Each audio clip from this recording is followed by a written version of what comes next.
$875.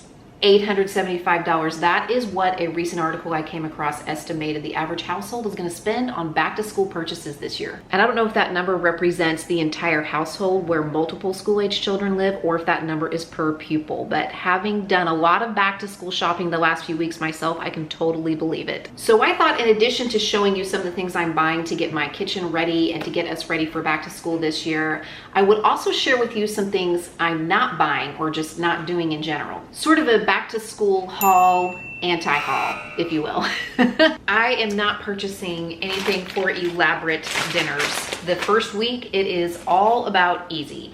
I am talking sandwiches, salads, I'm talking heat and eat. I'm talking stuff with less than 5 ingredients that can be made in like less than 5 minutes. I might just order pizza all week. I don't know. I have learned that the first week of school is not a good time to be trying new recipes because everybody is exhausted by 3 p.m. This mom will be phoning it in. We're talking crispy chicken wraps. We're talking chicken sandwiches. We're talking Italian sandwiches. Basically, my quick meals greatest hits all week long. I am not now, nor have I ever really been about making a big homemade breakfast, even on the first day of school. It's toaster waffles. It's bananas. It's yogurt. It's breakfast bars. It's all the cereals, baby. It's all about easy peasy, and bonus points if those breakfast items are portable, because you know my kids are probably eating it in the car on the way to school after we are barely making it out the door on time. I just got finished shopping at a consignment because one thing I am not doing is purchasing entirely new wardrobes for my kids. It is summer right now. It is still going to be summer on the first day of school. It's still going to be summer a month and maybe even 2 months into the school year.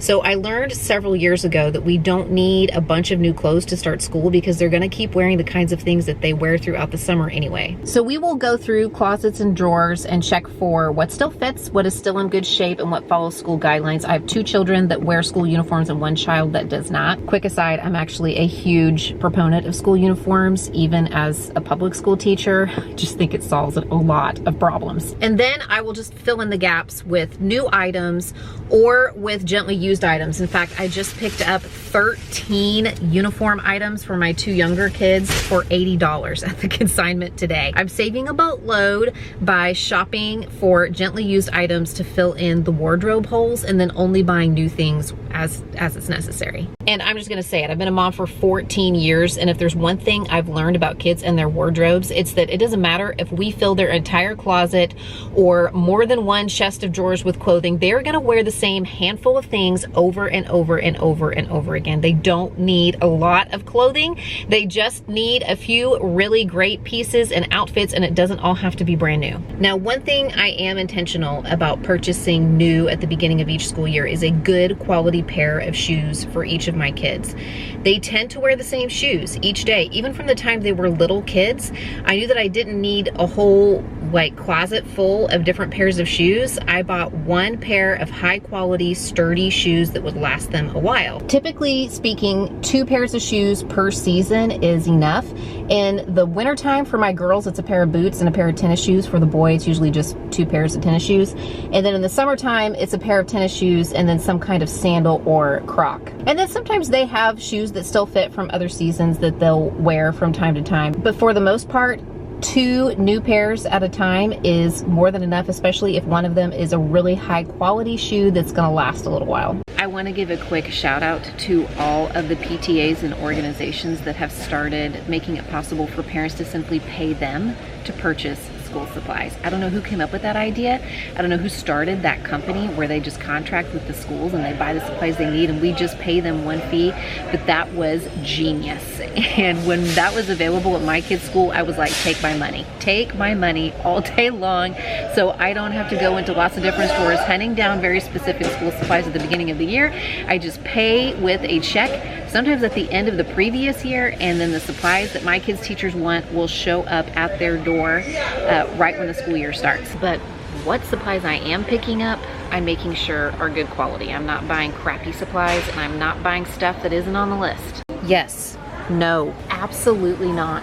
No, no. Gold standard, bonus points. Yes, also yes. No, no. I can't imagine a teacher out there who wants this in their classroom. Anybody else my age or older, basically if you went to junior high or high school in the 90s, remember making textbook covers from brown paper bags? I don't even think they use textbooks that much anymore. It's all gone online. I hate that. I mean, give me old school textbooks. Give me overhead projectors. If you weren't watching math problems be worked out on a transparency with a vis-a-vis marker, were you even in high school in the 90s? Good times, good times. My kids don't get new backpacks every year. If I am buying a decent quality backpack and I'm staying away from the character backpacks that they outgrow or just get tired of very quickly, then I'm probably not gonna need to replace a backpack every year, and I'm not gonna buy a new backpack just for the sake of having something new. And believe it or not, my girls are harder on their backpacks than my boys are. And I know some of that has to do with the way that the backpack functions. For instance, my oldest daughter had to carry basically her entire locker on her back last year because they didn't give the junior high kids lockers at the school where she was attending, so her backpack wore out a lot quicker than my younger ones, who were really just using them to take stuff home and bring stuff to school each day. And the same goes for lunch boxes. They really only need one, and I don't replace it every year. Again, I try to stay away from the trendy like character ones or the ones that are movie characters or cartoon characters or something, because those probably won't last as long. We don't get tired of them, but we use the same lunch boxes if they're in good shape, and usually I can clean them up with a little bit of Dawn dish soap. By the way, I haven't purchased any new lunch containers yet, the things that they use to pack their lunches in, because I noticed that a lot of times these sorts of things, these bento boxes and the thermoses and stuff, will go on sale a few weeks after school starts. So I did go through this bin and make sure that we had some that were good for the first few weeks, some that are left over from previous years that still have a lot of use left in them that the kids can use in these first few weeks of school, and then when I see them go on sale, I might pick up a couple of extras. And by the way, I have a designated spot in my kitchen. It's a container underneath the counter where lunch boxes live. And these lunch boxes are empty because my kids know that as soon as they get home from school, one of the first things that they do is empty out their lunchbox, throw away trash, clean out any of the containers that are inside, and put the empty lunchbox back in here so we know where it is when it's time to pack lunches again. And let me just tell you, you will thank yourself for starting that little lunchbox unpacking and cleanup routine. I'm telling you, I would not be surprised if right now, this very instant, somebody somewhere is discovering a lunchbox that was deposited in a dark corner last May and completely forgotten about, and the horror of what is inside at this point. Today's video is sponsored by Rocket Money. A few months back, I ordered some products that I wanted to try out. At the end of the order, I got the old get an extra discount on this order when you sign up for a subscription. So of course, I decided to save a little extra money, thinking surely I will remember to cancel this before my next order is billed. You fell victim to one of the classic blunders. Well, fast forward 3 months and I got a shipping notification for my next order, which had just been billed at full price.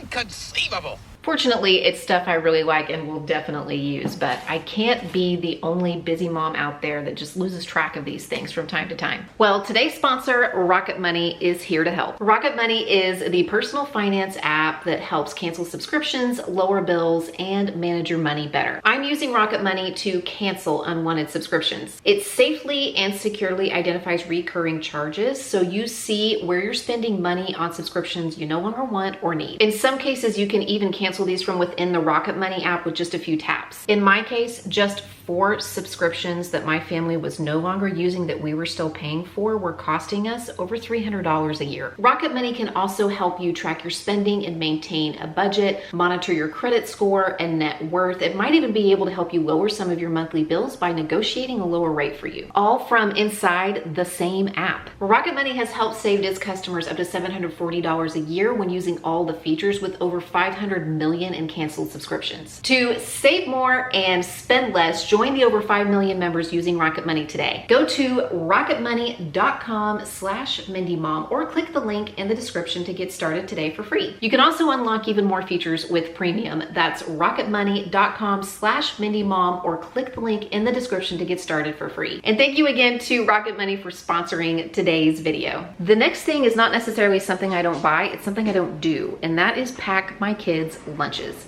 They have been packing their own lunches since they were 5 in kindergarten. One of the things I do and have done for a while to make this task easier for my kids is organize my pantry and my fridge in such a way that things are accessible for them to grab for snacks, to pack for lunches, to make easy breakfasts. If you have watched my channel for a while, then you've seen me do this before. I have some bins and baskets that I've had for years, and I will just dump things in those. I will take them out of the big box, or I'll take them out of the package and put them into containers so that they're very visible for the kids and they see what is available for them. You might be surprised to see so many pre-packaged, individually packaged snacks, because they tend to be a little bit more expensive than just buying things in bulk. And I do buy bulk packages of things like crackers and chips or cookies or something, and I put them into bins that my kids can then pour into their lunch containers. But when it comes to the individually packaged snacks, sometimes they actually last longer because they're pre-portioned, as opposed to just letting them pour as many as they want into their lunch container. And we have a rule about these snacks. The individually packaged snacks, they are portable, so that means that they get eaten outside of the house. They're for lunches, they're for band rehearsals, they're for swim meets, they're for basketball practices. So we try to stick to that rule as much as possible. We're not perfect, but that's the rule. Individually packaged snacks, they get eaten outside of the house. So when they were little and first starting out, we set up some guidelines. We talked about the main or the entree that they wanted to take, some kind of sandwich or some kind of wrap, or maybe some cheese and crackers, like a homemade Lunchable. And then we had all the little things they could add to their lunches, easily accessible in bins in the pantry and the fridge, so they knew that they can take one thing from this bin and one thing from this bin, a piece of fruit, and they would be able to throw together a lunch really quickly that's theirs and that I know they will eat because they made it and they chose the things that went inside it. These are an accident waiting to happen. Do your teachers a favor, do not send these with your kids' lunches. One thing I do not buy for lunch packing are really any kind of beverage, including juice boxes. My kids drink water. Another thing I did not buy for back to school, expensive water bottles. Yes, my kids have these, but they get them as a gift on their birthdays or at Christmas, and I want them to treat them the same way that they would treat the things that they get as gifts on those special occasions, and not as something that can be left behind or that can be carelessly lost. And we love our water drop water bottles, but most of them are glass, so they can't take those to school. But my daughter says that this right here, this customized Awala water bottle, was one of her favorite Christmas gifts last year, and I got this off of Etsy. I do look for deals on water bottles when I go to places like Marshall's or Ross. I picked these up last week at Ross. They were about $5 a piece. My kids know that I am not buying endless supplies of water bottles. I keep just a couple on hand per kid, and if they lose them, they need to go track them down. They need to check the lost and found. They need to go back to where they think they lost them, ask around until they find them. And if they don't, they can replace it themselves, or they can drink water from the water fountain until a birthday or Christmas rolls around again, and I can get them another water bottle. You would be surprised how well they take care of these things when they know that they are not instantly replaceable. And another item you might be surprised to see in my back to school haul are a couple of Lunchables, because yes, I am getting my kitchen stocked so the kids can pack their own lunches, and they are really good about that. But let's face it, that first week of school is a doozy. So those first few days, a lot of times we'll be on top of it, right? We'll be getting our lunches packed. We'll be doing it the night before. Everybody's really energetic and excited for a new school year. And as that first week goes on, and on and on and on. Am I right, teachers? That first full week is so long. I know that our resolve for staying ahead of the game with the lunches is going to wane a little bit. So having a shortcut for the last couple of days of school that week has been a lifesaver in the past. So I've got a couple of Lunchables. I have some Uncrustables that they can grab for a really quick breakfast, because I know that those last few days they're probably going to be tired and waking up a little bit later. And having something that we can just throw in our lunch bag in case that happens, we'll be thanking ourselves. If you've got school-age children, or if you have in the past, what are you buying for back to school, or what are you not buying? Let me know. What's your anti-haul this year? What do you refuse to purchase for back to school? Leave me a comment and let me know.